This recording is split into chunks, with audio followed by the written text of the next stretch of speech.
हमारे महबूब नेता आदरणीय राहुल गांधी जी,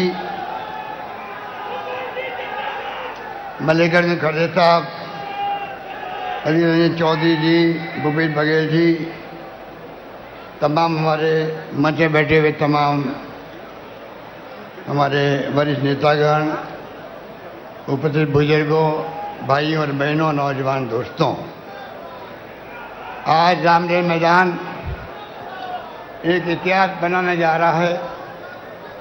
जो सैलाब उमड़ पड़ा यहाँ पर, मुझे याद आ गया जब हम लोग यहाँ आते थे, विपक्ष में थे, और 78 में इंदिरा जी के वक्त में यहाँ पर रैली हुई थी और मैं जिला कांग्रेस अध्यक्ष था। आप सोच लीजिए उस वक्त जो माहौल था, राहुल जी, मैं वो माहौल आज देख रहा हूँ। इसके अपने मायने हैं। पूरे देश के जो हालात हैं वो इतना चिंताजनक है, कोई सोच नहीं सकता। संविधान की धज्जियां उड़ रही है, लोकतंत्र खतरे के अंदर है। मोदी जी जब 14 में कैंपेन करते थे देश के अंदर, काला धन लेके आऊँगा, महंगाई कम करूँगा, 2 करोड़ प्रति वर्ष रोजगार दूंगा, और क्या नहीं बोलते थे। अगर उनका भाषण सुन ले वापस जनता तो हमें कहने की कोई आवश्यकता ही नहीं, और तमाम बातें भूल गए।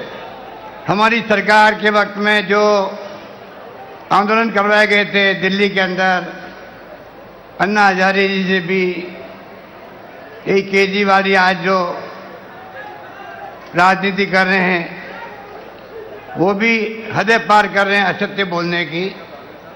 किस प्रकार देशवासियों को गुमराह कर रहे हैं, पूरा देश देख रहा है। तो आप सोच सकते हैं वो षड्यंत्र था हमारे खिलाफ में। शानदार काम हो रहा था यूपी गवर्नमेंट में। सोनिया गांधी जी ने मनमोहन सिंह जी मिलकर के वो काम किया, कानून बना के अधिकार दे दिया, नरेगा का, रोजगार का अधिकार दे दिया महात्मा गांधी के नाम से। उन्होंने किस प्रकार से 2 रुपये किलो गेहूं, 3 रुपये किलो चावल दे दिया, अधिकार देके कानून बना के पार्लियामेंट के अंदर, राइट टू एजुकेशन दे दिया, आरटीआई दे दिया, और एक माहौल ऐसा बनाया गया। जो लड़ाई हम लड़ रहे थे आरटीआई के माध्यम से, ट्रांसपेरेंसी रहनी चाहिए, और उन्होंने 2G स्पेक्ट्रम, कोलगेट के स्कैंडल, वो CNAG साहब कहाँ चले गए, अब गायब हो गए। 1,76,000 करोड़ के घोटाले हो गए। ये षड्यंत्र करके सरकार को बदनाम करने की कोशिश की गई, उसमें वो कामयाब हो गए, पर सच्चाई कभी छिप नहीं सकती है। अब जो महंगाई की मार है देशवासियों पर, कमर तोड़ चुकी है देशवासियों की। मेरे पूर्व वक्ता ने बताया आपको, बेरोजगारी की तो हाहाकार मर गया लोगों में। जो रईसी नौकरी है वो भी जा रही है, और ये सरकार इतनी झूठ आधारित है। मुझे याद है 2019 के अंदर NSSO ने जो संगठन है भारत सरकार का, उसने आंकड़े निकालने का प्रयास किया सच्चाई का, बेरोजगारी का। मोदी सरकार ने रुकवा दिया। उस NSSO के अध्यक्ष को, चेयरमैन को, मेंबर को इस्तीफा देना पड़ा। पूरे देश के तमाम अखबारों ने संपादकीय लिखा इसके ऊपर। पहली बार आज़ादी के बाद में आंकड़े रोके गए हैं। और आप देखिए जैसे परिणाम आए मोदी जी के पक्ष में, और तमाम आंकड़े जारी कर दिए, कितना भयंकर महंगाई की मार पड़ी है, बेरोजगारी की मार पड़ी है। तो मैं कहना चाहूँगा, आप सब राहुल जी को सुनेंगे, इस सरकार की करने में अंतर है। ये सरकार मुकुटा पहने हुए लोकतंत्र का, इनका कोई यकीन नहीं लोकतंत्र के अंदर। ये फाशिस्टी लोग हैं, धर्म के नाम पे राजनीति कर रहे हैं, बर्बाद कर रहे हैं देश को। लोग चिंतित है, बोल नहीं पा रहे हैं। एजेंसियों का दुरुपयोग कर रहे हैं, ईडी का, सीबीआई का, इनकम टैक्स का, आतंक मचा रखा है। कांग्रेस मुक्त भारत की बात कर रहे हैं, अब ये आप लोग खड़े हैं यहाँ पर, पूरे देश के अंदर ब्लॉक लेवल पर, जिला स्तर पर, राज्य स्तर पर जब राहुल गांधी जी के नेतृत्व में गिरफ्तारियां हुई थी यहाँ पर मेंबर पार्लियामेंट की और तमाम नेताओं की, तो पूरे देश के अंदर जिस प्रकार लोग सड़कों पे आए हैं, शाम तक सरकार की हालत खराब हो गई। और आज आपकी रैली देख के शाम को इस सरकार के नेताओं को पसीना आएगा, ये मैं कह सकता हूं आप लोगों को। हालात बड़े गंभीर हैं, राज्यों के साथ में नाइंसाफी हो रही है। एक्साइज मिलती थी पहले, राज्यों को हिस्सा मिलता था पेट्रोल में, डीजल में, गैस में, वो हिस्सा बंद कर दिया एक प्रकार से, मामूली कर दिया गया।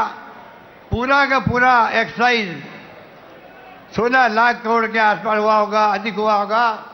पूरा खजाना भर रहे हैं केंद्र सरकार, वो इनका वित्तीय प्रबंधन है। इसलिए आपसे मैं आह्वान करना चाहूँगा, ये तो शुरुआत है आपकी, आगे लड़ाई लंबी है आपकी। राहुल गांधी जी यात्रा में निकल रहे हैं, ऐतिहासिक यात्रा होगी वो कन्याकुमारी से कश्मीर तक की, 3,500 किलोमीटर आप सोच सकते हो। पूरे देश के अंदर एक जलजिला पैदा होगा। आप लोग भी अपने में जिले में, ब्लॉक में जहाँ संभव हो वहाँ पदयात्रा कीजिए। प्रोग्राम दिया हुआ है AICC का, वेणुगोपाल जी का पहले से दिया हुआ है। राहुल गांधी के एकजुटता दिखाने के लिए हमें लगातार जिलों में, ब्लॉक में कोई न कोई प्रोग्राम करने हैं। यात्रा एक रूट से चलेगी, एक मैसेज आएगा, भारत जोड़ो की जरूरत क्या पड़ी है यात्रा की। नाम भारत जोड़ो क्यों दिया गया? इसलिए आज नफरत का माहौल है, तनाव का माहौल है, हिंसा का माहौल है, और प्रधानमंत्री के मुंह से एक ओपिनियन निकल रही है कि आप देश में शांति, सद्भाव, भाईचारा कायम करो और मैं हिंसा बर्दाश्त नहीं करूंगा। माहौल बहुत खतरनाक है देश के अंदर। इस प्रकार के हालात में हम जी रहे हैं, देश चल रहा है, लोग चिंतित है। इसलिए मैं अपनी बात लंबी नहीं कहता हुआ यही कहना चाहूँगा, 70 साल में कांग्रेस ने देश को यहाँ तक पहुँचाया है। अगर दुनिया में आज